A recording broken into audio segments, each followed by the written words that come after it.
Iaraka ivavakantsika tompo. Jehovahandriamanitra ray tsy hainainy tsy hisaotra hidera ankalaza ny anarinao noho ny alehibe ny fitiavanao sy ny famondram-ponao, satria navotanao tamin'ny arety mandoza nisambatan'olona tsiraray avy ary ny afaka nitondranao amin'ity firenena malagasy ity, satria araka ny teninao hoe tsy sitrapo ny afatesany ratsy fanahy fa mba ialany amin'ny lalan'ny ratsy mba ho velona izy. Raha ny toe-javatra mitranga manerina an'izao tontolo izao, mahatsiaro fa miangaranao izahay, satria mimarary sitra ary manomboka miroso tsikelikely ho amin'ny fanafahana sy ny famonjena sy ny fanasitranana izao firenena izao, ary relaza manerina an'izao tontolo izao ny zava-bita teto amin'ity firenena malagasy ity. Tsy no ny herin'ny tenanay izany rehetrarehetra izany fa misy hafatra tianao ampitaina mba tonga n'ity firenena malagasy ity ho tonga fianarana ohatra ho an'ity zao tontolo izao ity. Fantatray fa Andriamanitra tompony zavatra rehetra ianao no mandahatra ny fotoana ary tsy misy zavatra mitranga afa-tsy izay sitraponao. Eny fa na dia zava-dratsy aza no nianjaty tamin'ity zao tontolo izao ity, marika ny fitiavanao lehibe izany, satria tsy tianao anjeny andro lava izahay. Anatin'izao fampaherezana foy izao indray, irao ny fanahinao masina. Ndresy lahatra ny isambatan'olona tsiraray avy tompo, atsapany tanteraka fa eo am-pelantananao fiainanay tsiraray avy. Tsy te handringana ianao fa mbola miala-menina, zao ny fomba mampananay mba hatakarana indray izay tianao ambara aminay, dia mitenena Jehova fa miaino ny mpanomponao amin'ny anaranao Jesosy. Amen. Miarabantsika amin'ny anaran'i Jesosy Kristy manomana hatrany ny fahasoavana sy ny fiadanana ny tompo ho amintsika mandrakariva.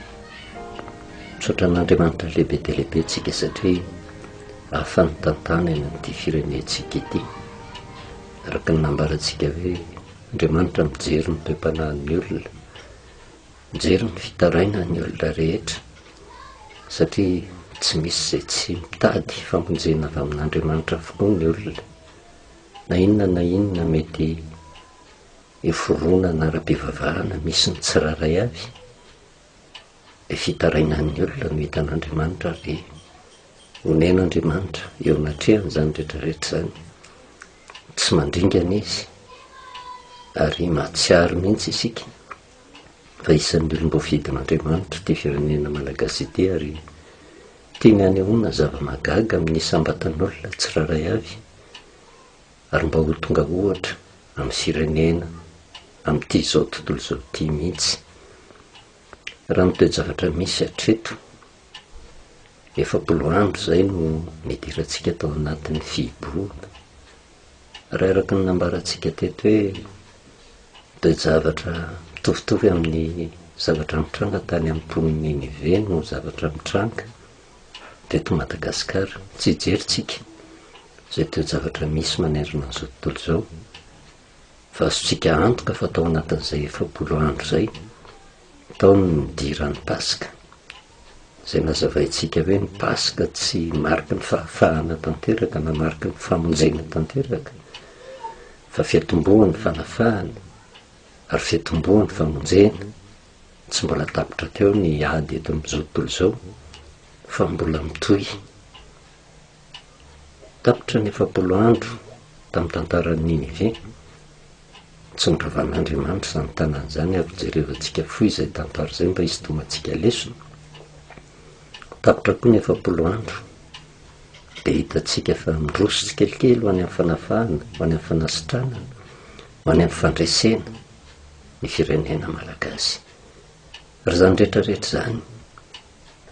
vokatry ny olom-boafidin'Andriamanitra izay tena mitaraina eo anatrehany, mandray fanapahan-kevitra mba hiova fo, andeha ho amin'ny fiainam-baovao. mamindra fo amin'ny firenena malagasy Andriamanitra ary mbola haneo zava-magaga eto amin'ity firenena ity izy ary horemanerina zao tontolo zao ny zavatra mitranga eto amin'ity firenentsika ity. Na dia eo ary nefa zany rehetrarehetra zany ny zavatra mitranga avy amin'ny fitondran'Andriamanitra ny vahoaka ny mariky ny fitiavany. Matetika tsika mantsy mieritreritra hoe ny soa ihany no raisitsika avy amin'Andriamanitra ary zay ny marika fa miaraka amintsika Andriamanitra. Fa tahaka ny Joba fantatritsika tsara ny tantarany, nandeha nahitsy teo anatrehan'Andriamanitra izy ary nangataka lalana tamin'Andriamanitra mihitsy ny devoly amely azy, maty ny zanany, rava ny arenany ary ny tenany aza tena bokatra ny atapondokatra ny Apaladia. Namany naneso azy ary hatramin'ny vadiny aza ningavy tamin'ny mihitsy hoe mbola atokany eo Andriamanitra io ihany ve ianao, tsy alao mandahan'Andriamanitra fa ety mahazo anao. Fa tsotra ny valiteny Joba teo anatrehan'izany, taka ny tenin'ny vehivavy adala ozy ny teninao. Andriamanitra ny nanome, izy ny manaisotra. Tsy ny soa ihany ozy ny raisitsika avy amin'Andriamanitra fa ny ratsika. Ary tamin'izany dia tsy nanota tamin'ny lelany Joba fa nisaotra ny deran'Andriamanitra. Noho izany toe-javatra zany ary sarotra indrindra ho antsika kristianina zany hoe misy fahoriana mianjady amin'ny tena, misy loza efa tena miatra mihitsy fa firy ny kristianina mahavita tena misaotra amin'Andriamanitra, mahatakatra fa ambadika zany toe-javatra mitranga rehetrarehetra zany dia mbola mariky ny fitiavan'Andriamanitra mandrakariva izany. Tapitra ny 7 andro nikaraina ny mponina tao Ninive,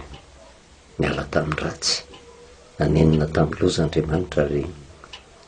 tsy naringana izany tanany izany. Ary torak'izany koa eto amin'ny firenena malagasy,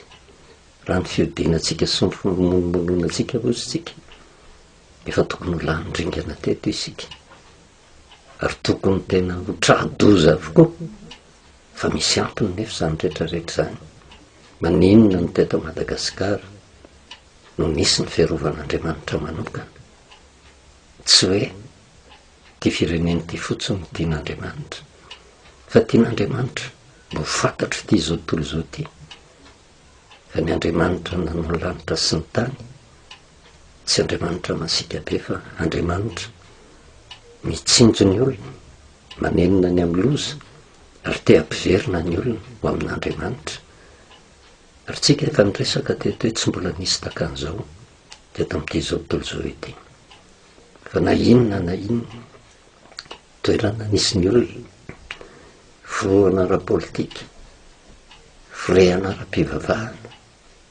tafiditra tao anatin'ny hibohana tanteraka mihitsy ary zany dia efa peritrereta amin'Andriamanitra. Ankehitriny nefa dia efa manomboka mivahatsy kelikely izay fihibohana izay, hiditra amin'ny déconfinement tsika. Ary eo anatrehan'izay misy fampitandreman'Andriamanitra mba hatonga atsika hitandrina, satria ny loza tampoka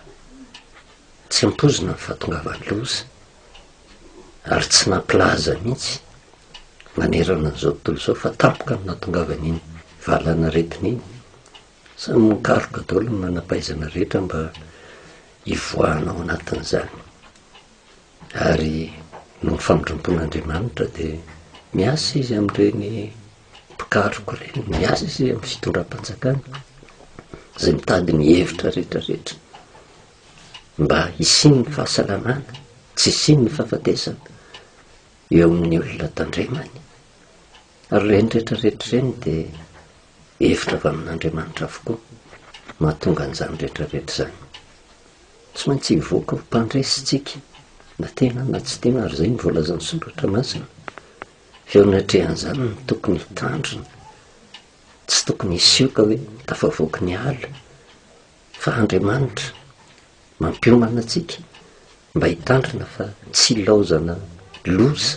eto amin'ity zao tontolo zao ity.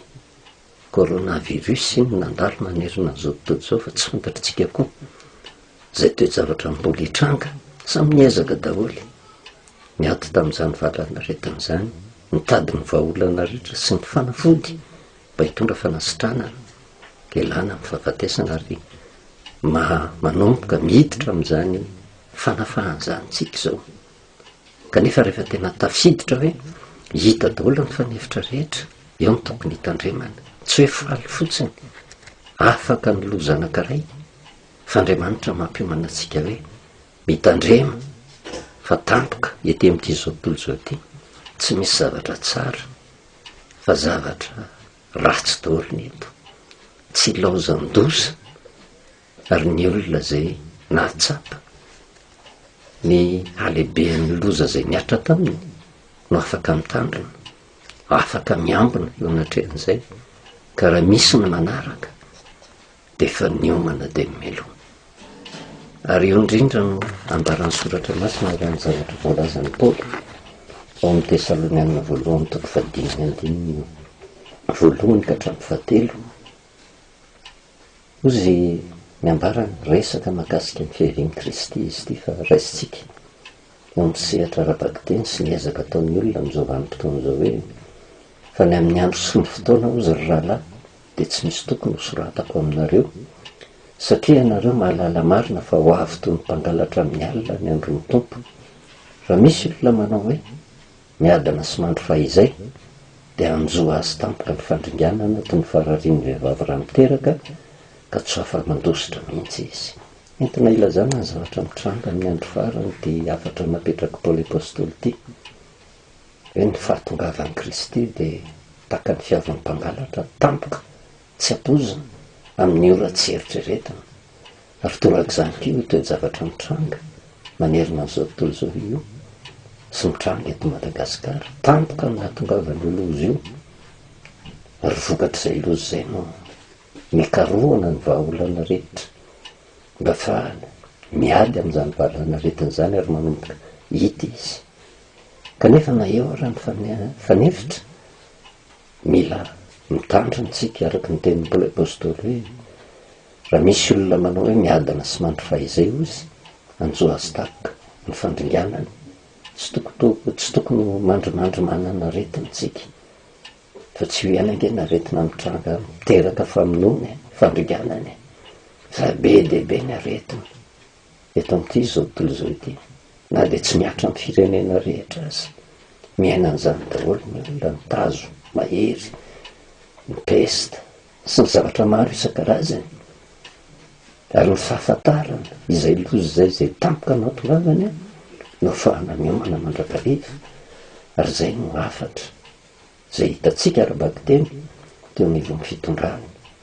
mba hahatonga antsika hitandrina mandrakariva mba hahatonga antsika hijery ny tenantsika hijery ny manodidina antsika fa tsy io ihany ny zavatra hitranga fa mbola be dia be no zavatra hitranga amin'ny olona fa ho an'ny olona tena miambina dia afaka misoroka amin'ny loza izy eo anatrehan'izany rehetrarehetra izany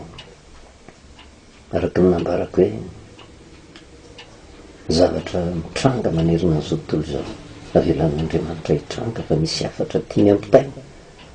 ary tena marika ny fitiavan'Andriamanitra ohatra ny hafahafa no andrenesantsika an'izany hoe aretina ve dia marika ny fitiavana tena marika ny fitiavan'Andriamanitra satria tao anatin'izany valana aretina mianjady tamin'ity zao tontolo izao ity izany ny zavatra tena tsikaritra dia Andriamanitra tena maneho ny heriny izy ny tompony teny farany ary izay no mahatonga ny olona tena midodododo mivavaka amin'Andriamanitra mba ho afaka miloza mivavaka amin'Andriamanitra mba ho sitrana mivavaka amin'Andriamanitra mba ho velona fa saingy na eo ary izany rehetrarehetra izany miezaka atao rehetra tsara nge fa ny fanefitra rehetrarehetra mahakasika ny loza ara-bakiteny mitranga ety amin'ity zao tontolo izao ity tsy fanefitra tsy hody faty akory fa nasanatrian'izany ary sika tratra ny valana retina misy ny fanafody izay hita velona somatsara fa miandry antsika foana ny fahafatesana ary io ny loza faratapina izay tsy maintsy anjady amin'ny zanak'olombelona ary zany fahafatesan'izany araka nambaran'ny Solomona any amin'ny bokiny any amin'ny mpitoloteny dia hoe mitovy ihany ozy ny manjo ny marina sy ny tsy marina. Manjo ny olombelona sy ny biby samy ho faty avokoa izy rehetrarehetra, ka na dia eo ary ny fanefitra izay hitantsika ara-baviteny ny divana tamin'ny ilozio ny ody vady tsy misy mihitsy, fa tsy maintsy ho tratrany daholontsika rehetrarehetra. Ary izay no mahatonga atsika miteny misy afatr'Andriamanitra, misy fitiavan'Andriamanitra eo anatrehan'izany rehetrarehetra zany. Mitaraina angeny olona mitady famonjena avy amin'Andriamanitra, mitady fanefitra avy amin'Andriamanitra mba hiadivana amin'ity valana retiny ity, fa saingy mipetraka ho nofy ihany, fa tsy mieritreritra ny fiainana manrak'izay, fa mbola misy loza amin'natango mihoatra lavitra noho io dia ny fahafatesana. Ary izay fahafatesana izay mila fanomanana miatrika an'izay fahafatesana izay, ary any vo afaka tsika mentehatra ny amin'ny fitsanganan'i Kristy amin'ny maty, satria ny finoana an'i Jesosy no toky sy fanantenana ho atsika. Raha jerevana ny toe-javatra misy dia misy feon'Andriamanitra mitsoka manerina an'izao tontolo izao mba tsy hanjeny ny andro lava. Tena avela ny tranga ny loza,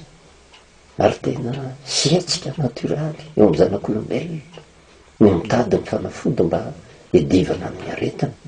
fa fomba hitenenan'Andriamanitra amin'ny zanak'olombelona ihany koa hoe raha ny nofo izay mety maty tena mandany rondo izao tontolo izao mba hikarohana ny fanefitra hiadivana amin'izany aretina izany, mba firy ny tonga saina hoe tena mba hiady ny amin'ny fahafatesana, hiomana ny amin'ny fahafatesana izay tsy maintsy hitranga. Ary amin'ny ovanim-potoana io na inona ezaka atao amin'ireo tsisy hoafabela, fa tsy maintsy handalo amin'ny fahafatesana avokoa. Ary izay no hianterantsika amin'Andriamanitra, satria tsy eto amin'ity zao tontolo izao ity fitsaharana trompetra tsofin'Andriamanitra izany. Ary araka ny nambarantsika hoe ny fisian'ny loza manerina an'izao tontolo izao dia fampisehoan'Andriamanitra mierina feo ampelantanany zavatra rehetra. Tsy tonga izy dia mandringana fa miala-nenina amin'ny olona rehetrarehetra, ary mampafantatra fa ny zavatra mitranga ange zavatra efa nambara tao anatin'ny soratra masina, fa tsy mandinika tsara ny olona, tsy manao nainona mihitsy Andriamanitra hoe hamely tampoka izany. Marina fa tampoka ny hatongavan'ny loza, fa melohan'ireny loza tampoka ireny dia efa nisy fanambaran'Andriamanitra dia mimeloha mba ahafahan'ny olona miomana. Ka raha tena mifikitra amin'Andriamanitra ninona toe-javatra mitranga, satria efa niomana izy, dia tsy manatahotra ny amin'ny loza, satria Andriamanitra no miaro azy. Ary izay ny zavatra hitantsika tao amin'ny Mateo 4:20 efa nambara angeny ny ampahany ny famantarana ny amin'ny fiavian'ny Kristy, ny amin'ny hataperan'ity zao tontolo izao ity. Vao anatin'ireny valana retin'ireny dia Andriamanitra te hiteny mihitsy te hampatsiaro ny olona rehetra, indrindra isika kristianina, mba tsy hifikotra amin'ity nofo ity, fa mba hahatonga antsika hieritreritra hoe efa fotoana fohy sisa dia ho avy ny fahataperan'ity zao tontolo izao ity, ary mitombo ny loza miatra manerina an'izao tontolo izao, mba ho fampieritrretana ny olona, mba tonga ny olona tena hitady an'Andriamanitra, satria ny fahoriana reny dia kofem-pitiavana hisaritan'Andriamanitra ny olona, mba hitodiany amin'ny tenany sy hitadiavany an'Andriamanitra, mba hieritrretany ny fiainana mandrakizay. Mateo 4:20 izay efa hitantsika tamin'ny farany dia manambara ny apahan'ny famantarana nambaran'i Jesosy Kristy tamin'ny mpianana marina mandraka ankehitriny, fa meloha ny hatongavan'i Jesosy Kristy eny amin'ny rao an-lanitra dia karazana loza tsy tambo-isaina no hiatra manerina amin'ity zao tontolo izao ity. Ny andininy fa 2 sy 4 raha mampatsiaro an'izany tsika hoe zavatra efa nambara ange zany, fa raha niambina ny olona, satria ao anatin'ny Mateo 4:20 ny Mateo 5:20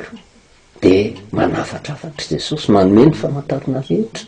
mba tsy ho tampoka amin'ny olona ny loza, fa hatonga azy iambina rafitinina le tenin' jesosy kristy manoloana nireny loza nampahafantariny ireny dia azo fitinina amin'ny andininy fa 4:20 amin'ny Matio 4:20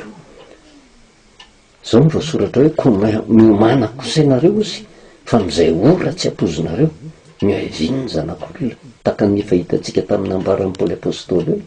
ho avy taka ny mpangalatra ny tompo. Raha misy olona manao hoe miadana sy mandry fahizay anjoa azy tampoka ny fandringanana tsy faly fotsiny tsika satria resy coronavirus nahita ny fanefitra fa fetombono ny fanafahana zany mba hananantsika le toetra miambona ka na inona loza mitranga rehefa avy eo dia ny fanarahana ny toromarika amin'ny antsipriany na omeny fanjakana na omen'Andriamanitra zay no fahavelomantsika. Matio 5:20 ny famitinan' Jesosy an'izay le famantarana any amin'ny zavatra hitranga efa nolazainy dia melongy fa tsy matopy ny olona tsy mino ny olona. 7:20 ko amin'izany miambena ianareo izy fa tsy fantatrareo na ny andro na ny ora. Firy ny zanak'olombelona mahita ao ambadiky ireny loza ireny hoe Andriamanitra miteny angery aza manjeny ny andro lavy ho avy ny fataperan'ity zao tontolo zao ty misy ny aretina tena tsy ahitanao fanefitra intsony dia ny fahafatesany kanefa milohan'ny fahafatesany mba ho toko atsika dia misy ny toromarika zay nomena zay nampahafantaritsika hoe ny fomba hiainantsika ity amin'ity zao tontolo zao ity dia ny fandraisantsika ny fipetra nomeny Jesosy Kristy tao anatin'ny Pasika satria ny Pasika dia fahatsirovana ny fahafatesany zanak'ondry tsy misy kilema fahatsirovana ny fahafatesany Jesosy Kristy ary hiainana zany mandra-pialatsika ety amin'ity zao tontolo zao ity anisan'ny fanafody anankiray fanefitra hoentsika mandresy ny fahafatesany ny finoanan'i Jesosy Kristy sy ny finoana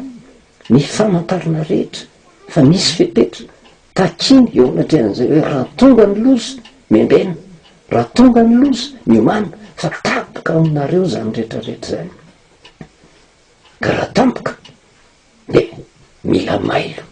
dia torak'izany ko tsika manoloana ny coronavirus tsy hoe resy ny coronavirus dia hoe tena hifaly avanja dia natao teo aloha ihany no atao fa mila miomana arabaky teny manofo hoe raha sendra misy aretina hafa inona ny fionanana feonatrehan'izany dia misy feon'Andriamanitra miteny ihany keo ho avy ny loza ho avy ny fataperan'ity zao tontolo zao ity ary efa nilaza Jesosy Kristy mitranga arabaky teny ny loza ity amin'ity zao tontolo zao ity fa hitranga arabaky teny ihany keo ny fandravana n'ity zao tontolo zao ity ka afa tsapan'ny olona ave ny afatr'Andriamanitra sy ny fitiavan'Andriamanitra ao anatin'izay rehetrarehetra zay. 9:20 sy 12:20 amin'ny Mateo 4:20 zao ny voasoratra hoe fa mizany andro zany ozy dia isy fahoriana lehibe zay tsy mbola nisy to azy hatr'izay ny andohaniny zao tontolo zao ka mandraka ankehitriny sady tsy hisy intsony marina ange zany amin'izao vanim-potoana zao tsy mbola nahita ohatran'izao tsika tsy nisy takan'izao tany aloha mandraka ankehitriny tsy misy takan'izao ary amin'ny ao avy tsy hisy takan'izany hoe engany mba io ny loza farany mba nandalovantsika na izany na tsy zany nefa mila miomana satria tsy fantatritsika ny rapetso tsy fantatritsika ny toe-javatra hafa indray hitranga dia ozy ny lazainy eo amin'ny 2:20 raha tsy efa nao feziny zany andro zany ozy dia tsy nisy nofo hovonjena fa noho ny olomba fidy dia ho afy hoeziny zany andro zany. Tena misy olona tena mitady an'Andriamanitra ary zay no nahatonga antsika niresaka hoe ho dila ny 40 andro misy fahagagana ataon'Andriamanitra miroso ho amin'ny fanafahana miroso ho amin'ny famonjena dila ny 40 andro nandalo tamin'ny Pasika tsika miroso amin'ny fanafahana miroso amin'ny famonjena fa araka ny nambarantsika hoe tsy mbola tena tanteraka ny fahafahana tsy mbola tanteraka ny famonjena fa eo an-tany bedintsika ary loza foana no atrehantsika teny amin'ity zao tontolo zao ty ary tombony ho an'ny olona miambina ny miaina arabaky teny satria efa tena manahy izy hoe le loza nitranga teo lasa lesonao azy mba hitandremany amin'ny manaraka tsy hanao tsinotsinona ny fipetra zay napetraka tsy jerevana ny tinofo ty fa hitsinjovana ny fahasalaman'ny tena ary hitsinjovana koa ny fiainana mandrak'izay. raha mijery ny toe-javatra misy vita ny pasika nyroso ny fanafahantsika tsy tokony ao anatin'ny fotsika le hoe miadana sy mandry fa izay mba anjo atsika tampoka indray ny fandringanana fa mila miambina mandrakariva, mila misitona lesona mandrakariva, mila mitonga ho amin'ny tena fanoloran-tena. Ijery tantara anankiray tsika any amin'ny Genesis izay fanampatsirovina teto ihany tamin'ny vanim-potoana teo aloha, le tena tantara ny famonjena nataon'Andriamanitra. Rehefa Andriamanitra ny midina ka mamonjy dia azo lazaina hoe fanafahana foana zany, famonjena foana zany, ary tena azo lazaina hitataratra ao anatin'izany ny maha-pasika, ny afatry ny pasika izay araka ny nambarantsika tamin'ny farany hoe ny pasika ankery olona tsy mariky ny famonjena fa fiandohaniny ny famonjena. Ny famonjena nefa vita raha manaiky ny toromarika dia ampianarina itsika, mena fiadintsika mba ahafahantsika miazona n'le famonjena mandritra ny tombonandro mpavelomana izay omena atsika. Tahaka an'izany ihany koa tafavoaka ny coronavirus itsika fa ampianarina ihany koa mba hiady, mba hitandrina, satria ny coronavirus io nge tsy mandeha izy fa loza mipetraka io ka nahataoko hoe tena tafavoaka hita raha fanevitra fa rehefa tsy hitandrina ianao, rehefa tsy hinam-panafody ianao, rehefa tsy akan'le fanevitra ianao dia tsy maintsy ho tratra ihany na tiana na tsy tiana, na dia eo ary ny fikarohany manam-pahaizana fa miampina amin'ny isam-batan'olona ny famonjena ho azy dia toraka zany koa eo amin'ny sehatra ara-panahy. Ao amin'ny Genesis toko 7:20 raha tantara raiky fohy entisika ilazana hoe tsy hoe tafavoaka tao anatin'ny loza dia tsisy loza hiandry intsony. Fantatritsika tsara ny tantara manomboka eo amin'ny Genesis toko 9:20, Genesis toko 7:20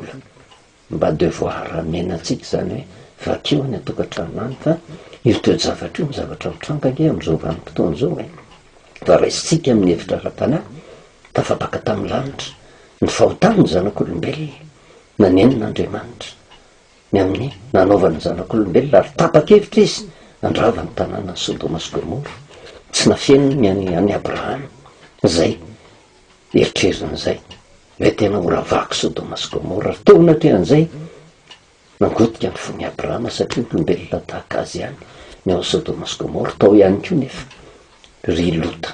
menakavy izay zana-dralahany taraina aloha i Abrahama hoe raha mahita olona 50 marinao ve ianao Jehova dia ho ravahanao ny tanàna, ho aringanao miaraka ny meloka ve ny marina, tsy andringanao izy Jehova. Ary Jehova tsy mila voatsiary zany, tsy loza be zany fa rehefa tsy bebaka ny olona dia tonga ny loza, ary safidim-pon'ny olona mahatonga ny loza miatra aminy. Dia niady varitra Abrahama raha mba misy olona 20 ao marina ho aringanao ve zany tanàna zany, ho levoninao miaraka meloka ve ny marina, tsy andringana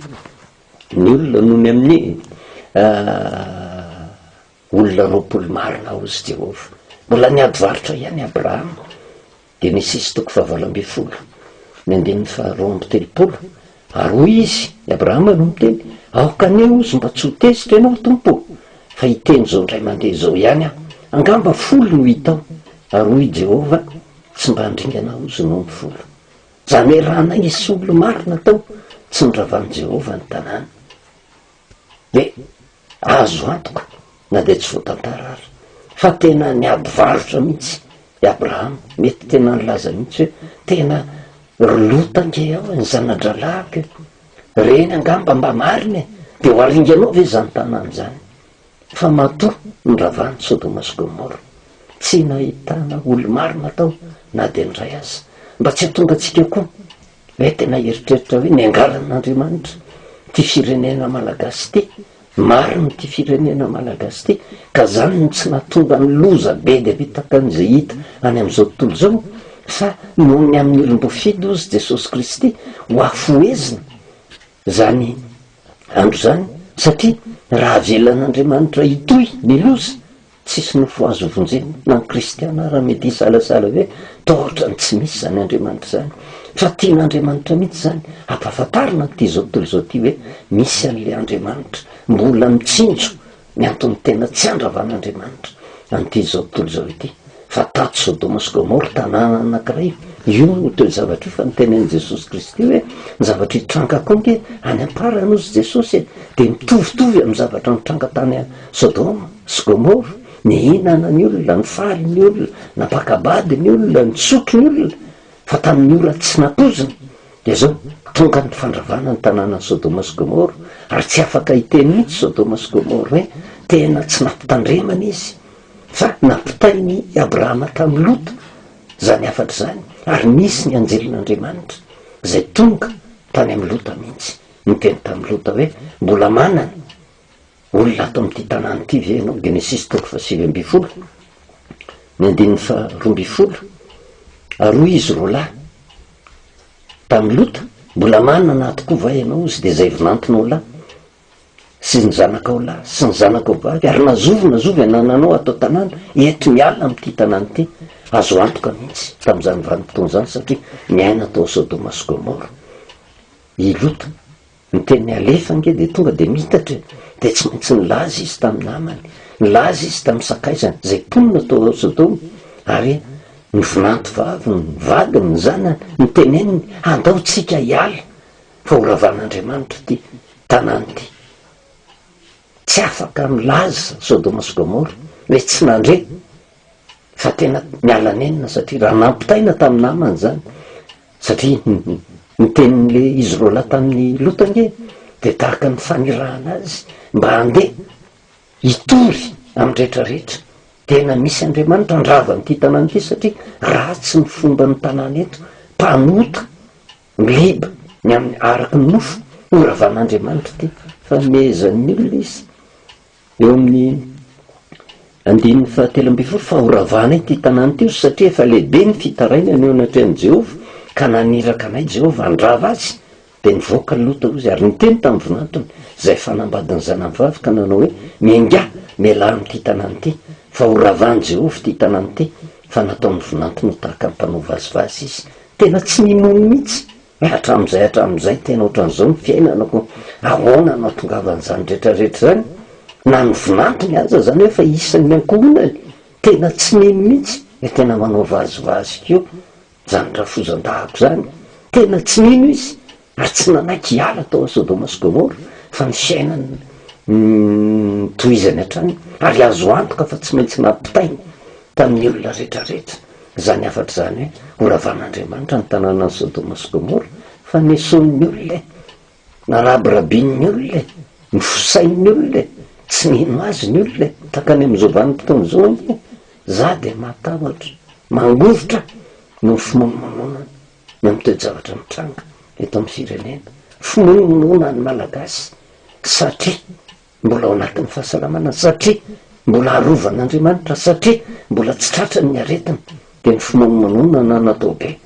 fa noho ny amin'ny olom-boafidy nefa mamindra fo ihany Andriamanitra, satria misy programa mpamonjena tian'Andriamanitra ho tanterahana amin'ny isam-batan'olona tsiraray avy, amin'ny kristianina rehetra, amin'ny firenena malagasy. Ary tian'Andriamanitra ho atao fitaovana mba hampita ny afatra na ara-baky-teny na no misehatra ara-panahy manerana an'izao tontolo izao. Tsy faly fotsiny hoe nahitatsika ny fanefitra ara-nofo, fa miaraka amin'izay le hoe fiarovan'Andriamanitra sy ny fitahin'Andriamanitra zay mba ho retany, ho ren-danitra. Fa misy Andriamanitra zay tena mamindra fo, misy Andriamanitra tena tia, misy Andriamanitra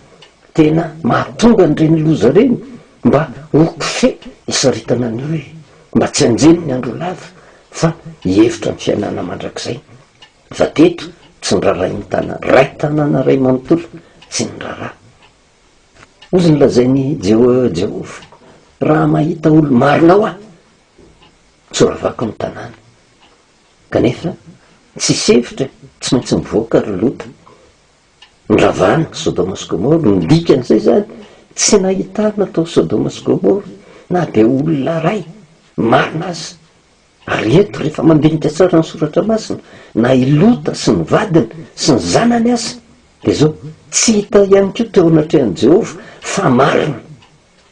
olona diso daholy, olona niodina tamin'Andriamanitra daholy. Fa raha Lota menakavy fotsiny no hitan'i Jehovah fa marina, tsy rava ny tanàna. fa tsy marina daholy na nyponina tao zao Sodoma sy Gomora tsy nino na ry Lota izay tafavoaka tao samy tsy marina fa le toetra n'le olona fotsiny nampiavaka misy ny olona tsy marina ny lazana loza nomena ny fiepetra miala tao rery olona fa tsy nino de zao miaraka ny potehana tao Sodoma sy Gomora fa le olona tsy marina.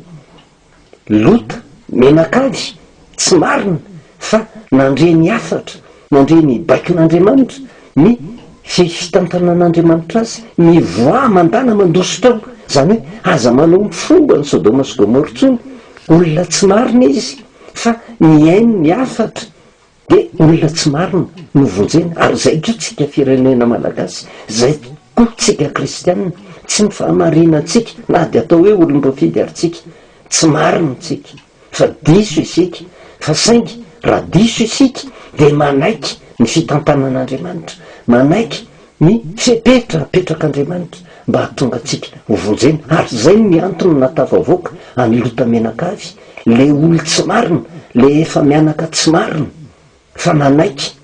ny afatr'Andriamanitra nino ny tenin'Andriamanitra hoe ho rava tokoa Sodoma sy Gomora de zao navoaka tao izy rava ny tanàna fa raha marina Lota marina ny vadiny marina ny zanany tsy rava zany Sodoma sy Gomora fa tsy marina izy fa miala nenin'Andriamanitra ka raha ohatra nen'ny feon'ny Lota Sodoma sy Gomora ray manontolo de nyravana ihany le tanàna fa navoaka tao le olona rehetrarehetra sitrana le olona rehetrarehetra nanaiky ny fepetra le olona rehetrarehetra nanaiky ny fanefitra nomen'Andriamanitra ny olona rehetrarehetra de novonjena fa misy tsy nanaiky ny fepetra misy nanaraby misy naneso aiza nisy an'zany zany ve de hitondra famonjena de ravan'Andriamanitra tokoa ve Sodoma sy Gomora tsy nino reo potika tao Sodoma sy Gomora fa ry Lota tsy marina nino zay le tantaran'ny famonjena raha avotan'Andriamanitra ny firenena aza mieritreritra tsika kristianina fa olo marina eo anatrehan'Andriamanitra diso avoka tsika rehetrarehetra fa hafa zay ny maha olom-boafidy olo tsy marina nalain'Andriamanitra ary nampahafantariny ny hareniny fahasoavany nampahafantariny ny famonjeny ary nitomony ino an' Jesosy sy ny afatra napetraka Jesosy araka ny hitantsika tany amin'ny Mateo 4:20 ny andininy fa rika amby roapolo sy roa amby roapolo filazana loza kanefa de zao manitra fon'Andriamanitra ho afoezin'Andriamanitra ny amin'ny olom-boafidy iza le olom-boafidy olom-boafidy tsy marina fa nanaiky ny fepetra tsy miaina ny fanaon'izao tontolo zao fa natahotra sy nangovotra le Andriamanitra no tsy maintsy tompo ny teny farany tafavoaka somatsara ry Lota mety mivady aman-janany zay le resahantsika hoe fiandohaniny ny famonjena fiandohaniny ny fanafahana zay hita taratra na de tsy nolazaina mazava raha hoe Paska ihany ko angetao e fa Paska nisy raha latsaka fa inona ny raha latsaka tao ny fahafatesan'ireo olona rehetrarehetra ringana raha-baky teny tao Sodoma sy Gomora reo zay le fanafahana fa tsy niatra tamin'ry Lota menakavy zany hoe olon-dratsy zay tsy nakatao ny tenin'Andriamanitra miara-ny loza afaka ry Lota tafavoaka somatsara kanefa raha tafavoaka tsy mbola tena afaka fa izotra hiala tao Sodoma sy Gomora ary misy toerana anankiray zay nangatahany hoe tena avelao zay ho tongeny fa aza tao tonga aminay ny loza meken'ny anjely zany hoe mandany ary zay nahavitra ny Lota nanaiky ny fepetra tafavoaka teo ary ny resahantsika hoe tena reo de mieritreritra tsika azavany tompo ndreo de mieritreritra tsika hoe miadana sy mandro fahizay ka anjoatsika tapoka ny fandrinanana hoe tafavoaka am'ty valana retiny ty fa ry Lota tafavoaka tao afaka ny amin'ny loza tao Sodoma sy Gomora fa nisy ny fepetrana napetraky reto reto avy amin'ny Jehova reto anjely reto tamin'ny Lota ny andiny 17 amin'ny Genesis 7:20 de zao no nambarany tao hoe rehefa nitondra azy nivoaka tany ivelany izy de ho ny anankiray mandosira monjiny ainao aza mierika ianao na mijanona eny amin'ny tany lemaka rehetra mandosira any atendrombohitra fandrao aringana ianao efa horavana Sodoma sy Gomora efa mivoaka mandositra reto afaka naloza tao Sodoma sy Gomora fa mbola misy ny fepetra napetraka ihany mandosira raiso zany fepetra zany fandao aringana koa nareo inona ny zavatra mitranga teo anatrehan'izany rehetrarehetra zany eo amin'ny andimy tonga de digantsika te amin'ny andimy faefatra ambiroapolo efa tafavoaka tao Sodoma sy Gomora zany hoe tsy mbola voavonjy fa mijotra amin'ny lalam-pamonjena tsy mbola afaka fa mijotra ho amin'ny lalam-panafahana eo ny tokony mitandremantsika indrindra tsika kristianina hoe manoloana ny toe-javatra hoe fa vita ny famonjena tena vita ny famonjena fa tsika tsy mbola voavonjy fa manomboka mizotra amin'ny lalam-pamonjena ka raha tazomitsika ny fepetra de hovonjenitsika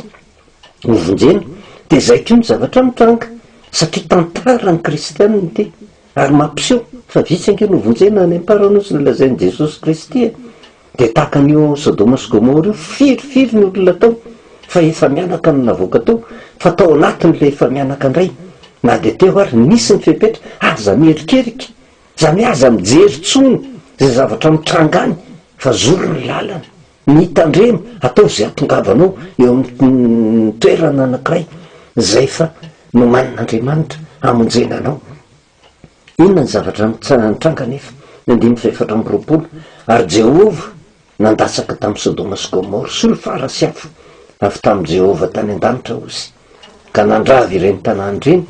sy ny tany lemaka rehetra sy ny mponina rehetra tao tanàna ary ny zava-maniry teo amin'ny tany ravy potika satria tsy nino le ratsy fanahy fa le ratsy fanahy tafavoaka Lota efa mianaka Lota sy ny vadiny sy ny zanany roavavy andimy fahenina ambiroapolo fa ny vadiny Lota kosa ozy mierika teo ivony tonga vongatsira mitsangana izy loza tsy roa amantany efa mba tafavoaka ihany fa nahatogo tena hoe tsisan'izay potika tao Sodoma sy Gomora fiainy an-dalana andeha hamonjy an'le tanàna kely zay no manin'Andriamanitra mba hamonjena azy mierika tsy nankatoha le teny tsy nankatoha an'le fepetra mierika lasa vongatsira. Inona zavatra mitranga teo koa aretim-bengy zany miaritra tamin'ny vadiny Lota mbola misy zava-panahalala zany entina ilazany zavatra hitranga any amparany fa de zao ry Lota ve tsy tezitra tamin'ny vadiny izy vadiny zao hoe tsy alahelo izy hoe de lasa tokoa ianao ramatoa lasa vongatsira na ny zanany sady eny ampanosirana mitomany mafy mihitsy satria ny mamany lasa vongatsira fa saingy zao na lasa vongatsira ary mama rehefa tsy anaiky ny fepetra mama na reniko ary izy ny teo lasa vongatsira fa ny tsy maintsy zorako ny lalako hoany am'le famonjena na de tiako taky ninona raha ny vadiko ozy Lota tsy nanaiky ny fepetra mierika lasa vongatsira fa nankatoha ny tenin'Andriamanitra izy na de tia niara-ny vadiny izy tsy miverina na mihana n'le vongatsira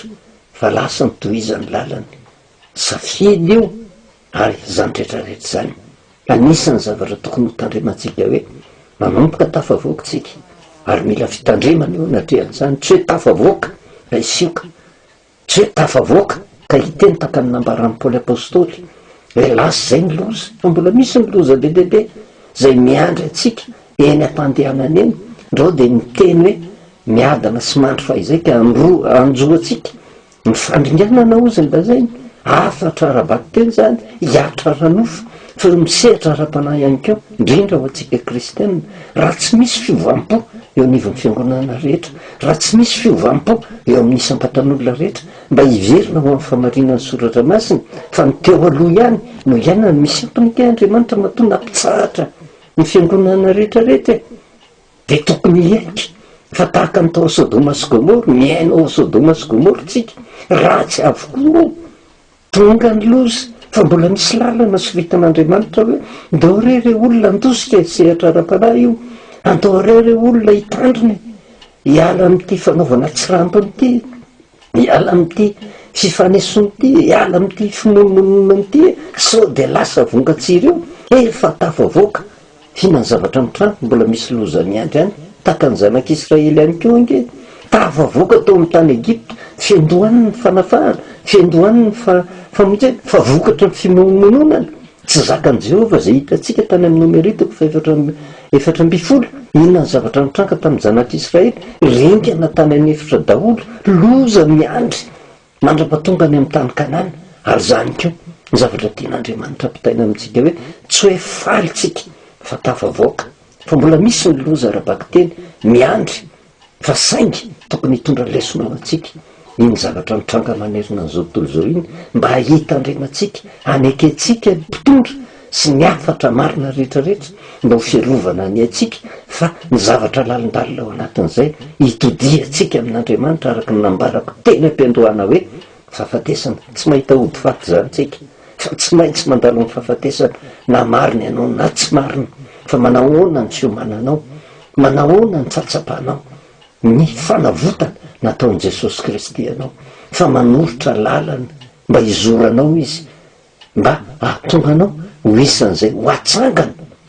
tahaka an'i Jesosy Kristy natsangana tamin'ny maty ihany keo no hitondran'izay rehetra mody mandry ao aminy atsangako velona ianao ary tsy eto amin'ity zao tontolo zao ty fa orina ny fahafatesana zay tsika vao mandresy ny fahafatesana antsika vao mahazo misioka mitsangana satria tsy maintsy ho ravan'ity zao tontolo zao ity fa ny zavatra mitranga mampanary olona ndreo de fa tafavoaka Sodoma sy Gomora tsika reto ndreo de anao taka ny vadiny Lot ndreo de ho lasa vongatsireo ndreo de matoko tena be fahatany hoe tena ao amintsika ny tena isehoany voninahitr'Andriamanitra ka atokotoko be fahatany amin'izany fa tena olon'Andriamanitra olom-pafidin'Andriamanitra Lota efa mianaka tafavoaka soamantsara eo fa tsy nitandrina ny anankiray lasa vongatsira ary toraka zany kitsika ny afatr'Andriamanitra ao anatin'izany rehetrarehetra zany aza atao atsirambina ny fepetra rehetra omena na ara-baky teny fisotomatsika lesona ara-panahy satria io zavatra mitranga manerina n'izao tontolo izao io ange trompetra tsofin'Andriamanitra ho an'izao tontolo izao na mino ny olona na tsy mino antombotra ny fiavian'i Kristy antombotra ny fiavian'i Kristy inona ny tombonao antsika raha ohatra hoe tena sitrana ny nofontsika kanefa very ny fanahintsika ary zany no afatra tia nampitaina ary matoky sy mino fa veto Madagasikara no ipoirana zany fitoriana ny filazantsara zany andresy lahatra ny olona manerina n'izao tontolo zao hoe tsy ny zavatra ranofy ihany no hitediavantsika fanefitra reo olona fa mievera ny fiainam-panahintsika mandrakizay fa tsy maintsy andary fahafatesanytsika fa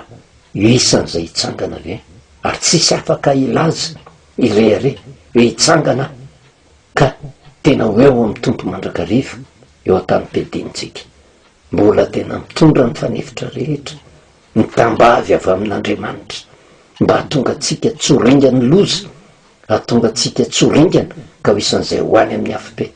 fa hahatonga atsika ho isan'izay vonjena tahaka ny Lota telo mianaka sisy ary misy hevitra ara-panahy zany raha mijery ny bokin'ny Apokalipsy fa zay no fampitandremana tafavoakitsika zao efa mizotra amin'ny lalan'ny fanafahana fa misy ny fepetra tokony tazomina de maheresitsika vaokan'Andriamanitra maheresitsika mpiray firenena maheresitsika tompon'andraikitra tsy hijanona fotsiny amin'ny sehatra ranofa fa mba heritreritra ny ho avy ara-panahintsika mba hitezantsika ny taranakitsika mba tsy isan'izay ringana ity amin'ity zao tontolo zao ity ka ho rava tanteraka ho tonga amin'ny fahaverezana fa mba ho isan'izay vonjena ary de toraka zany ihany keo mitondram-bavaka ny firenena mandrakarivintsika ny mpitondra mba ny fanahin'Andriamanitra ny ao anatiny mba tena ahafahana mitarika ny vahoaka ao anatin'ny fatahoran'Andriamanitra fa araka ny tenin'ny soratra masina hoe sambatra angereo olona izay manana ny Jehova ho tokony ary matoky sy mino fa malagasy tena matoky an'Andriamanitra izy ary tokony hiala amin'ilay fimonomonona tokony hiala amin'ny faratsiana ary indrindra ho antsika kristianina mba ho isan'ny olom-bofidin'Andriamanitra hoe no ny amin'ny olom-bofidy nafoizan'Andriamanitra ny loza ary zany ny zavatra tena irina indrindra voninahitra ao amin'Andriamanitra varakitsika Jehova Andriamanitra ray sotranao zay satria Andriamanitra fitiavana sy mpivoninahitra ianao tsy mitsahatra ny mampatsiaro mandrakariva nytoe zavatra hitrangany aparany dia ny faravan'ity zao tontolo zao ity. Matetika ny zavatra ranofo dia mampitaintainy hitediavanay vahaolana mandrakariva feonatrehan'izany adininay ny fiainana adininy ny fiainana mandrakizay, adininay fipetra rehetra sy ny toromarika omenao.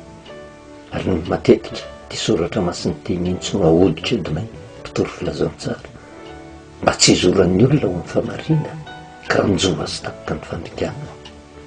Ty loza zay mitranga manerina an'izao tontolo zao ity engame hanokatra ny masom-panahany tsiraray avy tompo mba tonga azy tena hitododo ka hiverina tanteraka aminao, iondrika ao anatin'ny teninao, anaraka ny fipetra rehetra nomenao, atsapana misambatan'olona tsiraray avy mitomba ambidy ny famonjena zay vitan'i Kristy teo amin'ny hazo fijaliana. Le ampamaranana dia mbola mametraka eo am-pelantananao fiainana eto amin'ny firenena malagasy. Misaotra anao tompo satria navotanao izay, ary mino izay fa